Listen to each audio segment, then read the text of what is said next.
I've had a genuinely enjoyable time with Path of Exile 2. The campaign, even though still incomplete, offers a solid ARPG experience with 3 available acts and 2 difficulty settings. It's a thoughtful and strategic alternative to faster-paced games like Diablo N, with deep build customization and intense boss battles. Yet, despite all the fun I had early on, I found myself stepping away from the game, and the reason is clear: the endgame. When I reached Path of Exile 2's endgame, my experience shifted drastically.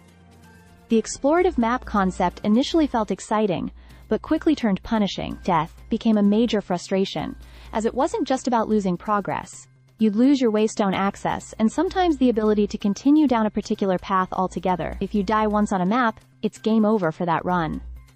This strict system left me questioning whether my build was flawed or if the mechanics were simply too harsh. The harsh reality is that the game's endgame design heavily penalizes players, and survivability hinges on stacking defensive stats. Even with significant investments in armor, resistance, and life, one-shot deaths remain a frequent problem. It's a gameplay loop centered on dodging attacks rather than relying on carefully crafted builds. Unfortunately, unclear attack telegraphs and hard-to-see floor hazards exacerbate the challenge, making deaths feel unfair rather than a reflection of skill. A video from Kriparian, a respected ARPG content creator, confirmed my concerns. Even top-tier players are struggling with the same issues, which don't diminish with higher levels but instead grow worse. Beyond losing progress, dying later in the game introduces even steeper penalties, like experience loss. Imagine a scenario where a single misstep not only costs you your progress, but also erases part of your hard-earned grind.